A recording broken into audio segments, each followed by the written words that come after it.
তাআলা তোমাদেরকে অনর্থক সৃষ্টি করেছে। আল্লাহ তাআলা আমাদেরকে অনর্থক সৃষ্টি করেন নাই। আল্লাহ রাব্বুল আলামিন আমাদেরকে কেন সৃষ্টি করেছেন? ওয়ামা খালাকতুল জিন্না ওয়াল ইনসা ইল্লা লিয়াবুদুন।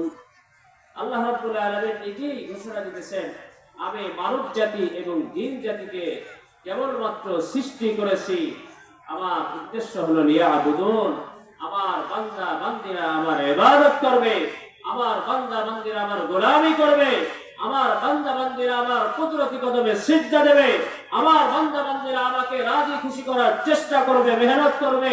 আল্লাহ রাব্বুল আলামিন অপর আয়াতে বলেন, ওয়াল্লাযীনা জাহাদু ফীনা লানাহদিয়ান্নাহুম সুবুলানা।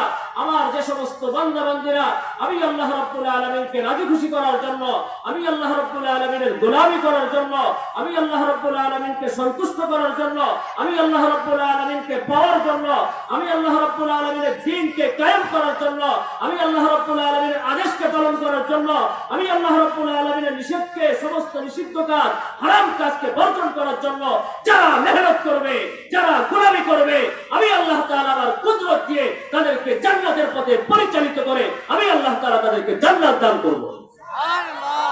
আরেকটু আসতে বলেন সুবহানাল্লাহ। সুবহানাল্লাহ। আরো বলেন সুবহানাল্লাহ। সুবহানাল্লাহ। লিল্লাহি তাকবীর। লিল্লাহি তাকবীর। আমার মুসলমান ভাইরা, আমাদের সৃষ্টি করেছেন কে? আল্লাহ। আরো বলেন কে? আল্লাহ। আমাদের খালিকের নাম কি? আল্লাহ। আমাদেরকে কেন সৃষ্টি করেছেন? গোলামি করার জন্য। কি করার জন্য? গোলামি করার জন্য, ইবাদত করার জন্য। কোরআনে কারীমের আয়াতে আল্লাহ রাব্বুল আলামিন ইরশাদ করেন, ওয়ালাকাদ বাআসনা ফী কুল্লি উম্মাতির রাসূলান আন ইবুদুল্লাহ। আদম আলাইহিস সালাতু ওয়াস সালাম থেকে নিয়ে আকা নামদার তাজদারে মদিনা সাইয়্যিদুল কাউনাইন ফখরুল মুরসালিন রাসূল আরবি হযরত মুহাম্মদ মুস্তাফা সকলে বলি সাল্লাল্লাহু আলাইহি ওয়াসাল্লাম পর্যন্ত প্রায় লক্ষাধিক নবী রাসূলকে আমি আল্লাহ রাব্বুল আলামিন প্রেরণ করেছি। প্রত্যেক নবী রাসূলের একটা মিশন ছিল, দায়িত্ব ছিল, কাজ ছিল। তারা আমাদের মাঝে এসে আমাদেরকে এই কথা জানিয়ে দিয়েছে। আদম আলাইহিস সালাতু ওয়াস সালাম তিনি তার উম্মতের কাছে এসে উম্মতকে জানিয়েছেন। হযরত ঈসা আলাইহিস সালাতু ওয়াস সালাম তিনি তার উম্মতের মাঝে এসে উম্মতের মাঝে তিনি এই ধ্বনি প্রতিধ্বনিত করেছেন, এই আওয়াজ তিনি তুলেছেন। হযরত নূহ আলাইহিস সালাতু ওয়াস সালাম তিনি তার উম্মতের মাঝে এসে আওয়াজ দিয়েছেন। হযরত ইব্রাহিম আলাইহিস সালাতু ওয়াস সালাম তিনি এই আওয়াজ দিয়েছেন। হযরত মুসা আলাইহিস সালাতু ওয়াস সালাম এই আওয়াজ দিয়েছেন। হযরত ঈসা আলাইহিস সালাতু ওয়াস সালাম এই আওয়াজ দিয়েছেন। হযরত খাতামুন নবিয়্যিন সাইয়্যিদুল কাউনাইন ফখরুল মুরসালিন রাহমাতুল লিল আলামিন শাফিউল মুযনিবিন রাসূল আরবি মুহাম্মদ মুস্তাফা সাল্লাল্লাহু আলাইহি ওয়াসাল্লাম একই আওয়াজ দিয়েছেন, আনি ইবুদুল্লাহ। আমার উম্মতেরা, তোমাদেরকে সৃষ্টি করেছেন আল্লাহ, সেই আল্লাহর ইবাদত তোমাদের করতে হবে। সুবহানাল্লাহ বলে, আরো জোরে বলে সুবহানাল্লাহ। তাহলে সমস্ত নবী রাসূলের একটা আওয়াজ ছিল, সেটা হলো তোমরা গোলামি করবা কার? আল্লাহ। আরো জোরে বলে, আমরা গোলামি করব কার? ও আমার মুমিন মুসলমান ভাইরা, কোরআনে কারীমের আয়াতে আল্লাহ রাব্বুল আলামিন ইরশাদ করেন, তাবারাকাল্লাযী বিয়াদিহিল মুলকু ওয়া হুয়া আলা কুল্লি শাইইন কাদির আল্লাযী খালাকাল মাউতা ওয়াল হায়াতা লিয়াবলুয়াকুম আইয়ুকুম আহসানু আমালা। মহান সত্তা, মহিমান্বিত সত্তা আল্লাহ রাব্বুল আলামিন, সমস্ত রাজত্ব যার কুদরতে, যার ক্ষমতায়, সমস্ত ক্ষমতার আধার যিনি রাজাধিরাজ আল্লাহ রাব্বুল আলামিন, তিনি আমাদেরকে সৃষ্টি করেছেন কেন? আল্লাযী খালাকাল মাউতা ওয়াল হায়াতা, ওই সত্তা তিনি মউতকে সৃষ্টি করেছেন, ওয়াল হায়াতা তিনি হায়াতকে সৃষ্টি করেছেন। মউত এটা খালেক না মাখলুক? খালেক না মাখলুক? মউত এটা একটা মাখলুক, সৃষ্টি। ওয়াল হায়াতা জীবন এটা আল্লাহ রাব্বুল আলামিনের মাখলুক। আল্লাহ রাব্বুল আলামিন আমাকে আপনাকে সতর্ক করে আমাকে আপনাকে চোখে আঙ্গুল দিয়ে এই কথা জানিয়ে দিতেছেন, ও আমার বান্দা বান্দিরা, তোমাদের যে হায়াত জীবন এটা আমি আল্লাহ রাব্বুল আলামিনের তৈরি। তোমাদের হায়াতের পরে যে আবার মউত আসবে এটা আমি আল্লাহ রাব্বুল আলামিনের তৈরি। আমি যে তোমাদেরকে জীবন দিয়েছি, এই জীবনের পরে যে আবার তোমাদের মৃত্যুবরণ করা লাগবে, এরপর আমি আল্লাহ রাব্বুল আলামিনের কাছে তোমাদের আশা লাগবে। আমি কেন তোমাদেরকে এই জীবন দিয়েছি ভালো করে শুনে রাখো। লিয়াবলুয়াকুম আইয়ুকুম আহসানু আমালা, আমি আল্লাহ রাব্বুল আলামিন তোমাদেরকে পরীক্ষা করতে চাই। আমি আল্লাহ রাব্বুল আলামিন তোমাদেরকে যাচাই করতে চাই। আমি আল্লাহ রাব্বুল আলামিন তোমাদেরকে পরীক্ষা করতে চাই। পরীক্ষা হলো আইয়ুকুম আহসানু আমালা, তোমাদের ভিতর সবচেয়ে কোয়ালিটি সম্পন্ন আমলকে বেশি করতে পারে। যারা আমল যত কোয়ালিটি সম্পন্ন হবে, যারা আমল যত সুন্দর হবে, যারা আমলটা যত গ্রহণযোগ্য হবে, আমি আল্লাহ রাব্বুল আলামিন এটা পরীক্ষা করার জন্য আমি তোমাদেরকে এই দুনিয়ায় জীবন দিয়ে পাঠিয়েছি। সকলে বলি সুবহানাল্লাহ। ও আমার মুমিন মুসলমান ভাইরা, এই আয়াতের মাধ্যমে আমরা স্পষ্টভাবে বুঝতে পারলাম, জানতে পারলাম আমাদেরকে আল্লাহ রাব্বুল আলামিন ঘর বাড়ি নির্মাণ করে বিশাল বড় অট্টালিকার মালিক হওয়ার জন্য আল্লাহ রাব্বুল আলামিন আমাদেরকে এই পৃথিবীতে পাঠান নাই। কথা দেখতে বেটি।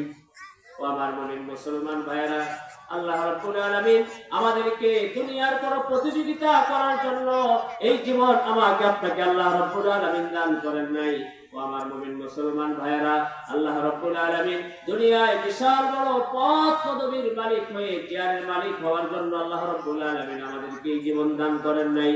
বিশাল অট্টালিকার মালিক হওয়ার জন্য, গাড়ি বাড়ির মালিক হওয়ার জন্য আল্লাহ রাব্বুল আলামিন আমাকে আপনাকে এই দুনিয়াতে পাঠান নাই। আল্লাহ রাব্বুল আলামিন আমাকে আপনাকে এই পৃথিবীতে পাঠিয়েছেন, আমাদেরকে জীবন দান করেছেন আমরা যেন সুন্দর আমল নিয়ে, নেক আমল নিয়ে আল্লাহ রাব্বুল আলামিনের কাছে উপস্থিত হতে পারি। এই জন্য আল্লাহ রাব্বুল আলামিন আমাদের হায়াত দান করেছেন। কথা ঠিক না বেঠি? আমার মুমিন মুসলমান ভাইরা, তাহলে আমরা বুঝতে পারলাম এই হায়াতের মালিক আমরা না, হায়াতের মালিক কে? আরো জোরে বলেন, আমাদের হায়াতের মালিক কে? আরো জোরে বলেন, হায়াতের মালিক কে? হায়াতের মালিক হলেন আল্লাহ। আল্লাহ রাব্বুল আলামিন আমাকে আপনাকে হায়াত দান করেছেন।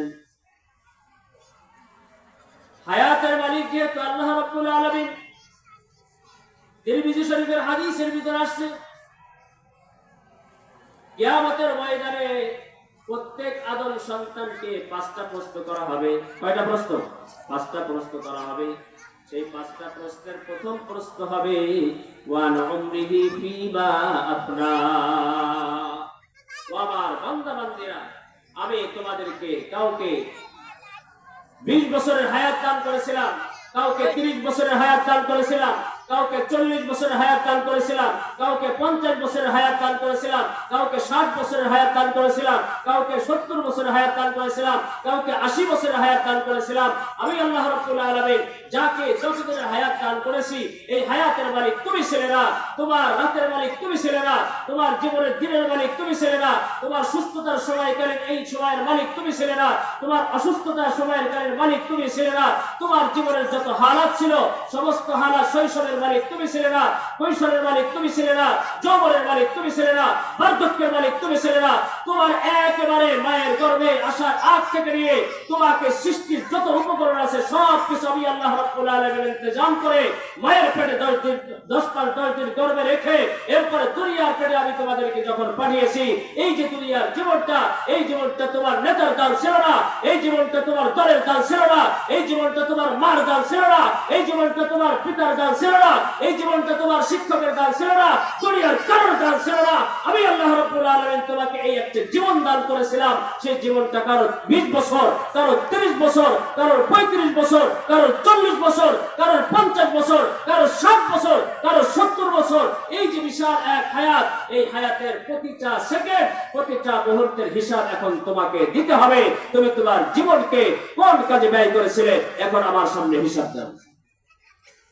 আমার মুমিন মুসলমান ভাইরা, হায়াতের হিসাব আল্লাহ রাব্বুল আলামিন নেবেন। এটা কি আমার কথা না নবীর কথা? আরো যারা বলেন কার কথা? নবীর কথা। নবী করিম সাল্লাল্লাহু আলাইহি ওয়াসাল্লাম জানিয়ে দিয়েছেন। সুতরাং আমাদের এই কথা মনে করার কোনো সুযোগ নেই যে আমার যেমন আমি যাকে ইচ্ছা তাকে দিয়ে দেব, এই কথা বলার কোনো সুযোগ আমার আপনার নেই। কারণ এই জীবন আমার নয়, এই জীবন দান করেছেন কে? আল্লাহ।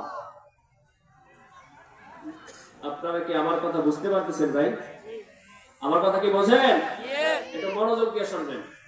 মনোযোগ দিয়ে শুনতে রাজি আছেন কে? হাত উঁচু করে দেখান। লিল্লাহি